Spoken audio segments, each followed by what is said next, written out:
Hey, hey, hey, you know what day it is. You know what day it is. What's today? Today is Tuesday Tea with D. Tuesday Tea with D. Tuesday Tea with D. Tuesday Tea with D. Tuesday Tea with D. Come on, Tuesday Tea with D. Yes, yes, Tuesday Tea with D. Come on, Tuesday Tea with D. Tuesday Tea with D. Tuesday Tea with D. Hey, boo, hey, it's your girl, Detra Trueheart, your coach, your life purpose generator, your purpose provoker, here to help you get out of your own way so that you can stop settling and show up for you in the same way that you show up for others. And so I'm back with another dose of tea, a serving of tea on Tuesday Tea with D. And today we are here for part 2 of 7 ways to minimize the madness in your life. So let me ask you this question really quickly while I'm sipping on the tea. So good. That's pomegranate tea. My loose leaf pomegranate tea. So good, so good, so good. But how did you enjoy week 1 of 7 ways to minimize the madness in your life? Did you watch it? Did you enjoy it? Did you send me a comment? Did you share a post? Like, I want to know. Talk back to your girl. You hear me? So how was it? Did you enjoy it? Right. And so the first one was that we have to spend more time or spend some time or more time with God. And then the second one was that I shared was spending time with yourself. Right. And so I'm going to share, I think, 2, possibly 3 today, depending upon how much I can get through a bit. 2, 3, and 4 are pretty long. I may have to, we'll figure it out, but it's going to be a condensed version. Right. Make sure you are subscribing to the YouTube channel. Make sure that you are liking, make sure you're commenting, make sure you're sharing. And then most importantly, if you need more support, I want to send you over to the iSpeaklife Inner Circle, which is my membership and my mentorship community where we push, provoke, and propel Christian women of faith so that they can get out of their own way and get equipped so that they can take their next best step in life and business, right? Or ministry. And I love it. It's $470 a year or $47 a month. And so I love it simply because you get an opportunity to get supported where you can get unstuck, you can get started, you can get teachings every single month that really help you change the trajectory of how you show up for yourself, right? We are good at showing up for everybody else, child. Sometimes we can create the manual of how to show up for everybody else, but we need support in what that looks like to show up for ourselves. And so being a part of the inner circle is something that I think you should consider joining, especially if you're not ready to work with me privately, right? And so I am currently accepting private coaching clients. And so if that's something you're interested in, hit me up, email me, private message me. We can schedule some time on the phone just to kind of see where you are and how I can support you and to see if I'm the best coach for you, right? So let's jump into today's conversation around part 2 of 7 ways to minimize the madness in your life. And so the first way is change it up, right? And so maybe you need a change of pace, maybe even a change of scenery. Sometimes the madness just comes from the mundane, right? The madness comes from doing the same thing over and over again. And, even when you aren't reaping the same results, you're still doing the same thing, right? And we know, again, I've been saying it a lot, it's insanity, right? Doing the same thing over and over again, expecting the same results. And so for me, one of the most recent ways that I've decided to change it up is I've gotten out of my regular space. So as you can see, I'm in a new space doing the Tuesday Tea with D, but I've also decided to get out of my house and go somewhere different so that I can be creative, so that I can be inspired. And I was feeling a little stalled and stagnant and stale, if I can be honest, right? And so sometimes if you are feeling that way and there's like just a lot of madness, a lot of chaos, confusion going on, change it up a little bit. Go somewhere different. Meet some new people, experience some new things, right? And so, what areas of your life can you change it up in? Like, think about it. Maybe you can change the way you think. Maybe you change what you're saying. Maybe you're changing what you're doing in a specific situation. Maybe you need to leave the office, right? Instead of staying at work for lunch, maybe you need to go somewhere for lunch. Maybe, you need to, instead of working out at home, maybe you work out outside, right? Maybe you need to change your environment in your circle of influence. Like, are there some people, places, and things that you need to let go of so that you can add more positive and a more positive and powerful circle of influence to your life? What does that look like for you as it relates to changing it up, right? Where, and this is again, I'm doing journal prompts. So I gave you 2 last week. This week, I'm going to try to give you 3. What areas of your life can you make small changes to minimize that the madness in your life? What small changes, what areas of life can you make small changes to minimize the madness in your life, right? Again, you can change. If you work for yourself, maybe you go to a coffee shop, maybe you go to a co-working space, maybe you go to the park. Like, find a new space so that you can be creative in a different way. Maybe you get around some new people. I was just having a conversation yesterday, as a matter of fact, I think it was, where sometimes being in different environments, it changes the trajectory of how you see a thing. As a matter of fact, it was a couple of days ago, and I was telling the person that where you're going, you need a different type of people who can go with you. Sometimes the people who you are with are not your people in that moment. And so if they're not your people in that moment, then what you need to do is get people who understand where you are, understand where you're going, and can support you in how you get there, which means you might have to leave some people behind. I'm just saying, right? All right. So I've said enough there. Let's jump into the second one. So this is number 4. First one was change it up. Well, number 3 was change it up. Number 4 is focus on one thing at a time. Stop multitasking. I'm going to say it again. Focus on one thing at a time. Stop multitasking. I know, child, many of us, right? We grew up thinking like, oh, I can multitask. I'm the queen of multitasking. I can do multiple things. But did you know, and there's research that shows that, I would suggest that you research multitasking, that shows that you actually lose time by switching from one task to another. I'm going to read this for you really quickly. And talk to you a little bit about so let me read this, because I looked this up and I wanted to make sure that you understood this, right? It says doing more than one task at a time, especially more than one complete complex task, takes a toll on productivity. Although that shouldn't surprise anyone who has talked on the phone while checking email or talked on a cell phone while driving, the extent of the problem might come as a shock. Psychologists who study what happens to cognition or mental processes when people try to perform more than one task at one time have found that the mind and brain were not designed for heavy duty multitasking. Psychologists tend to liken the job to choreography or air traffic control, noting that in these operations, as in others, mental overload can result in catastrophe, right? And so we have to be careful of, sometimes the reason why there's madness in your life is because you're doing too much. Slow down, do one thing at a time, complete one task at a time, so that you can be in a space and a place where once you finish completing that task, you can go on to the next task, right? And so here in my notes I have, so this is interesting because for so long I learned, right? And even prided myself as someone who rocked in multitasking. Well, did you know that multitasking isn't good for the brain, right? The brain actually works at its premium when working on only one thing at a time. Just read that for you, right? It's because you can give it's because you can't give that one thing you can give that one thing your undivided attention. The problem is that we have so much vying for our attention that we think we need to attend to them all at the same time. Not so. An acronym for focus says follow one course until successful. Maybe you are doing too much. Maybe you need to focus on one thing at a time. And maybe if you focus on one and only one thing, then you can move on to the next thing once you've accomplished that, thus helping you to move the needle ahead in what you're trying to do. So here's my question for you. What is one thing you need to focus on that you normally try to multitask with something else, right?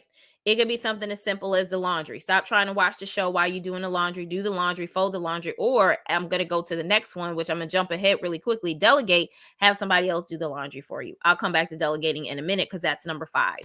But what is it like? What are the things that you need to do? You need to check your email, check the email, respond to the emails, be done with email, and then go to the next thing, right? Let's not work on paperwork and email at the same time. Like, focus on one thing at a time, follow one course until successful. And I promise you, if you do that, you will start to see that you will have a little bit more progress and a little bit less madness in your life doing one thing at a time, right? So that question is what is the one thing you need to focus on that you normally try to multitask with something else? And it might be multiple things, right? Or you may even say, you know, how can I, focus on one thing? But there's some things that you've been doing. Like, what are some of the things that you multitask in that maybe if you did them one at a time, you could get done a little bit quicker. And even you can feel like you're a little bit more productive and you might be able to get a little bit more done. All right. So let's talk a little bit about this last one, which they all kind of coincide, right? Changing it up, focusing on one thing at a time. Let's stop multitasking. And here's the last one, delegating, right? And so for you, maybe from number 3, changing it up is now you got to change it up and delegate. Maybe you can't do all the things all the time, which is why there's madness in your life. Maybe you need to start asking for help. Maybe you need to start bringing people in to assist you personally and professionally. Maybe you need a personal assistant, but maybe you also need an executive assistant. Maybe you need to start delegating some things at home. Maybe you need to start making the kids do a little bit more and have a little bit more responsibility rather than you feeling like you have to take everything on yourself. Let's start delegating, right? So what are you currently trying to do that you can delegate to someone else? I know you may cringe when I say this, but you don't have to do everything, and not doing everything doesn't make you less of a woman or a man, right? Depending upon those who are watching. I bet that there are some things that you can either delegate to someone else within your home, or you could pay someone else to do it. Just think about how much time that you would have back if you hired someone to shovel your snow or clean your house once or twice a month or organize and file papers for you. I mean, you have to decide that you're worth it, but you also have to decide and get clear on what's important to you. I know it's a mouthful. Maybe there's madness in your life because you're trying to do everything yourself. Stop it. Let someone help you. So here's the question. What's one task that you can delegate to relieve you to do what's most important to you? And more importantly, to relieve you so that you can minimize the madness in your life. What is one thing, right? We're focusing on one thing, right? And we're changing it up. It's one thing that you can do to delegate to minimize the madness in your life, right? And so I'm not talking, yes, if you can afford it, great. But if not, like, how can you get some help? Do you have friends who can help? Do you, have family members who can help you?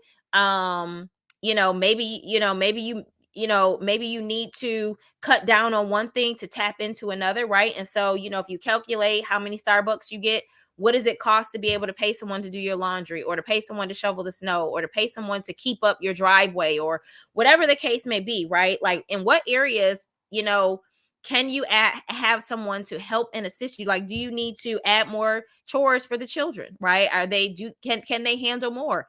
Can they handle laundry? Can they handle the dishes? Can they handle cleaning the bathroom? Can they handle vacuuming? Like, what are some things that you're doing that now your kids are old enough to manage and to handle? And yes, you might have to oversee it a couple of times because, right, we got to make sure it's done. But outside of that, you may be in a space where you can allow them to do it, and you don't have to, once it's done, it's done. Okay. So those are the 3 things for part 2 of 7 ways to minimize the madness in your life. Again, the first one was change it up. The second one was focusing on one thing at a time so you can stop multitasking. And the third one was delegating, right? And it's interesting because, again, they all go hand in hand. There are some things that you just need to stop doing. There are some things that you need to switch up. There are some things that you need to ask for help for. And so you want to take some time this week and you want to process these, and you want to get your journal out. You want to get your pen out. You want to take some time to reflect on it, answer the question, but not just answer the question. I want you to take action, right? And so when you answer this question around what areas of your life can you make small changes to minimize the madness, then the next question is what am I going to do and when am I going to do it? I done stepped it up a little bit. I know, boo. What am I going to do to change it up, and when am I going to do it? Like, let's not be saying, okay, I'm going to do it, next year. No, no, no, no, no. In the next 7 to 30 days, when are you going to do it? I want to know, right? What are you going to do, and when are you going to do it, right? When we're looking at multitasking, what are the things that you're currently doing that you need to stop? What are they? And when are you? And technically, there is no when. You're going to start doing that immediately. I know, it's the coach coming out. You're going to start doing that immediately. You're going to stop multitasking immediately. You're going to be more intentional with doing one thing at a time, giving something your undivided attention, right? Even to the extent of multitasking when, and I'm guilty of it, right? We're out to dinner, or we're at home at dinner, right? And so some of you have a rule where there's no phones at the dinner table. My rule, child, it changes depending upon the day, right? And so if I'm working or preparing for something, I might have my phone out. And sometimes I may not, but really maybe it's the rule of like the undivided attention of being present with family, being present with your friends. If you're out and about, like maybe there's no phones, like it's a no phone zone while we're out and we're being present. You're being present with your spouse. You're being present at work, right? And so you're not on your phone while somebody is talking to you. You're giving them your undivided attention. Like there's small ways that we can look at delegation. I mean, around changing it up and then also focusing on one thing at a time as it relates to multitasking so that you can focus. Right? Sometimes your brain is exhausted. You're asking your brain to do too much, right? I don't know about you, but I've had moments where I'm doing too much on my computer and honey, she shut down. She like, wait, it's too much. And so then I have to wait for her to reboot, wait for her to restart so that I can start again because she needed a moment. And so sometimes the madness is literally you're doing too much, which means that you got to change it up, focus on one thing at a time, and then you also need to delegate. Delegate. Right? Take some time to delegate. Take some time to decide what it is and stop being a control freak. Stop feeling like, oh, well, if I don't do it, it won't get done right. Child, it don't matter. It's not about it getting done right. It's about being done. And sometimes people don't have to do it the way you do it in order for it to be accomplished the way that it's supposed to be accomplished. Give people freedom, give people instructions, proper instructions to be able to do it, right? Give them the leeway to be able to do it and explore it in a way that works for them, but be clear about the end result. This is how I want it to look. This is how I want things folded. This is how I want the presentation. This is what it should be. However you do it is up to you. Give people the freedom to do that, right? All right. So I hope this was good to you, boo, because it was good to me. It was a good reminder, even for me around some things, because the coach also needs reminders, right? I am not perfect. And so I'm, exploring, right, how I can change it up, how certain things where I need to be focusing on one thing at a time. And then even I'm in a really huge season right now where I really need to delegate a whole bunch of stuff. And so I need to sit myself down and figure out what are the things that I need to really be delegating to give more time and space to my assignment, my mantle, to ministry and different things like that. So again, I hope that this was helpful. Make sure you subscribe to the YouTube channel. Make sure you share this. Make sure you comment. Like, I want to know, like, if what I'm saying resonates with you. That helps me create other content because then it helps me to know, right, that like if this is what you like and you're responding to it, then I can create more stuff that help you, right? Get out of your own way. So yeah, and then also if you're not a part of the inner circle, I really want you in the inner circle. My goal is 100 new women this year, and I'm believing that it's going to happen. And so I'm going to talk about it every single Tuesday until there's something else that I have to share. And I want you to join. I want you to be a part. I want you to come in, and I want you to take advantage of the trainings, the monthly teachings. I want you to take advantage of the co-working sessions, and I want you to take advantage of the community, right? Be in community with other women who are of like mind, purpose driven, kingdom driven, and who are really, looking to get out of their own way, right? At different levels, right? Everybody's at a different level, but the goal is still the same. I want to get out of my own way, right? There are things that I've accomplished, but now I know I've got to up level, and I know I'm in the way of getting there. And so what is it that I need to do? How do I need to be thinking different? What do I need to be saying different? How do I need to be processing different? What do I need to be saying different? How do I need to be moving different, right? All the things, right? How do I need to change it up? So with that being said, I pray that you have an amazing day. I pray that you have an amazing week. And I pray that you enjoyed this week's dose and serving of Tuesday Tea with D.